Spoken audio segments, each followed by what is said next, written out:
Olá amigo, é bom estar contigo para partilhar a palavra de Deus. Encontrar-me contigo a cada semana para aqui partilhar de uma forma mais aprofundada um pouco da palavra de Deus, ou encontrar-me, quem sabe, todos os dias contigo, quer através da Rádio Tranquilidade, quer através dos nossos canais YouTube ou Facebook, 2 minutos com Ele.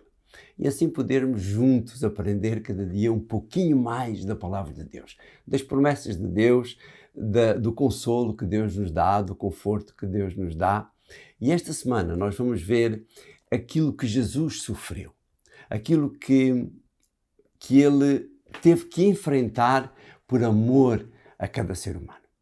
Chegamos ao final do estudo deste tema e hoje vamos ver então de uma maneira mais aprofundada aquilo que Jesus sofreu.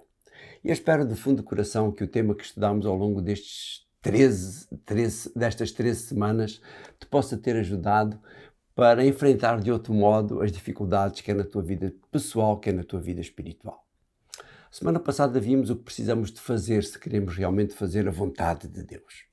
Esta semana nós iremos ver o que podemos aprender, como eu dizia há pouco, com o sofrimento de Jesus a favor de cada ser humano, de ti, de mim. O texto base da nossa lição traz-nos o momento mais difícil do sofrimento de Jesus. Uma expressão verbal dele muito semelhante à que muitas vezes nós preferimos em momentos de grande angústia, em momentos de grande sofrimento. Vê o que relata Mateus no capítulo 27 e no verso 46. Diz, por volta das 3 horas, Jesus disse em alta voz, Eli, Eli, lema sabachthani, que quer dizer, Deus meu, por que me abandonaste? Ao longo das últimas lições aprendemos que o pecado e o sofrimento surgiram da escolha feita pelo ser humano. O ser humano foi criado livre e, apesar de avisado, preferiu fazer a sua vontade ao invés de fazer a vontade de Deus, que sabia aquilo que era melhor para o ser humano. Através da sua vida e sofrimento, uma vida semelhante à nossa, Jesus criou um vínculo entre o céu e a terra, vínculo esse que perdura por toda a eternidade. A Bíblia não nos dá muita informação sobre a vida de Jesus até ao início do seu ministério. Sabemos que foi concebido de um modo milagroso, que o seu parto foi em condições pouco normais, numa estrebaria. Sabemos da sua fuga para o Egito, do seu retorno a Nazaré, onde, na sua adolescência, era obediente aos seus pais, conforme o relato de Lucas, no capítulo 2 e no verso 51. Diz, Jesus voltou então com eles para Nazaré e continuou a ser obediente. Sua mãe guardava atentamente todas estas coisas no seu coração. Por outro lado, e já depois do seu batismo, a informação de Natanael, no capítulo 1 e no verso 46 do Evangelho de João, é significativo em relação ao meio em que Jesus foi criado. Vê o que diz. Disse-lhe Natanael, pode vir alguma coisa boa de Nazaré? Filipe respondeu-lhe, vem e vê. Não deve ter sido uma vida fácil vivendo num ambiente mal afamado. As tentações devem ter sido muitas, conservar a pureza deve ter exigido uma forte ligação ao Pai. Por outro lado, deve ter podido desenvolver uma vida de serviço em relação aos necessitados. O seu ministério também não foi pera doce, como se costuma dizer. A incompreensão, a inveja, o ciúme, o legalismo por parte dos escribas e fariseus esteve sempre presente no seu ministério, ao ponto de considerarem que ele fazia os seus milagres através do diabo. E é isso mesmo que diz Mateus no capítulo 12 e no verso 23. Toda a gente perguntava e muito admirada. Não será este o filho de Davi? Depois no verso 24, mas os fariseus ao ouvirem isto afirmavam, é pelo poder de Belzebu, chefe dos demónios, que ele expulsa os demónios. O mais triste disto tudo é que essas eram as pessoas que ele tinha vindo salvar.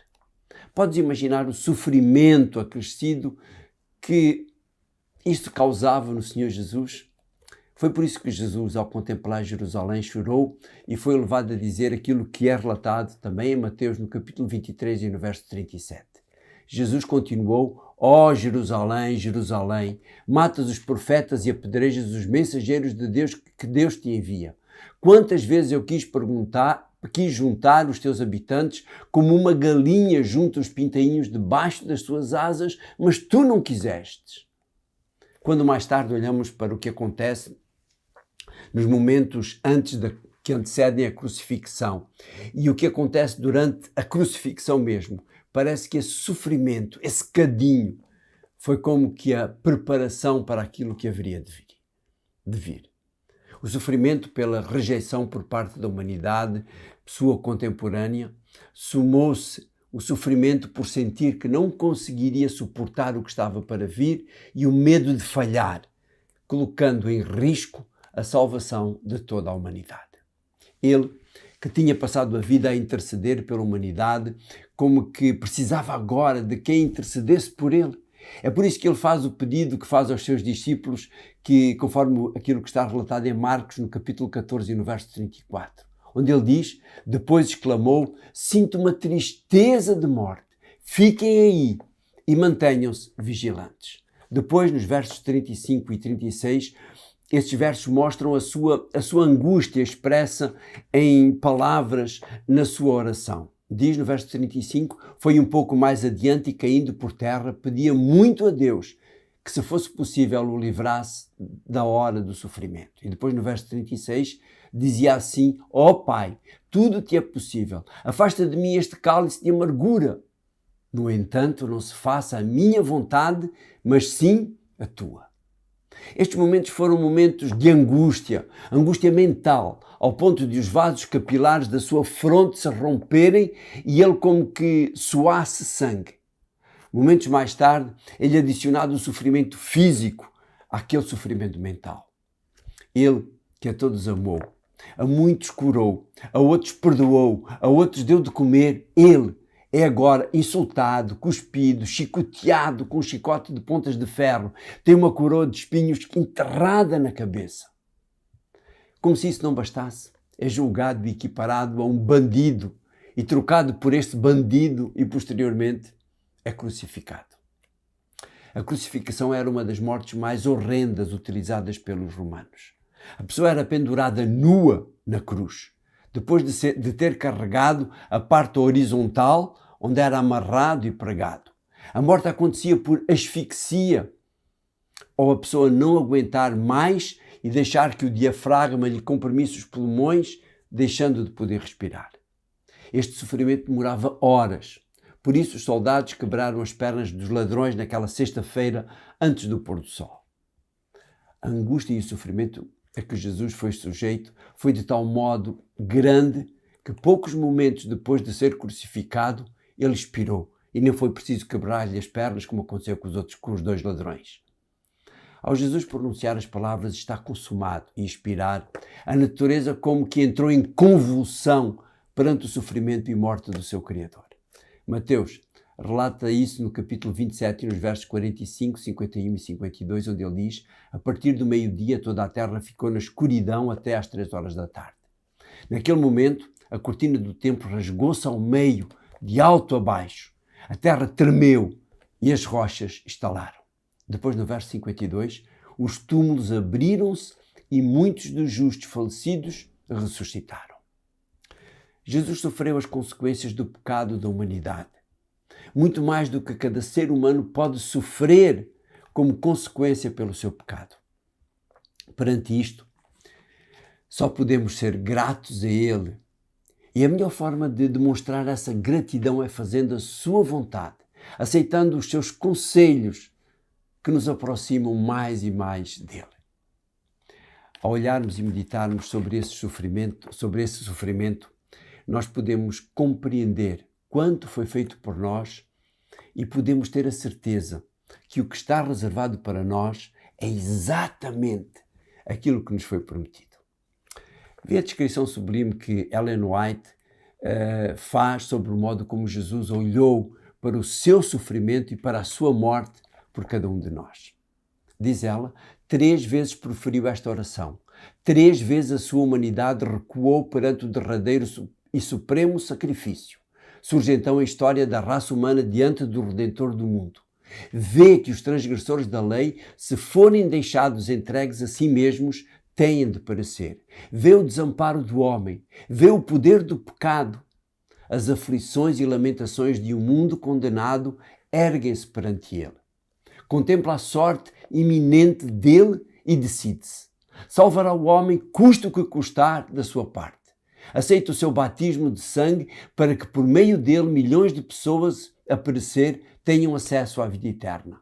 Deixou as cortes celestiais, onde tudo é pureza, felicidade e glória, para salvar a única ovelha perdida, o único mundo caído pela transgressão. E não se desviará da sua missão. Tornar-se-á na propiciação de uma raça que quis pecar. A sua prece agora respira apenas submissão.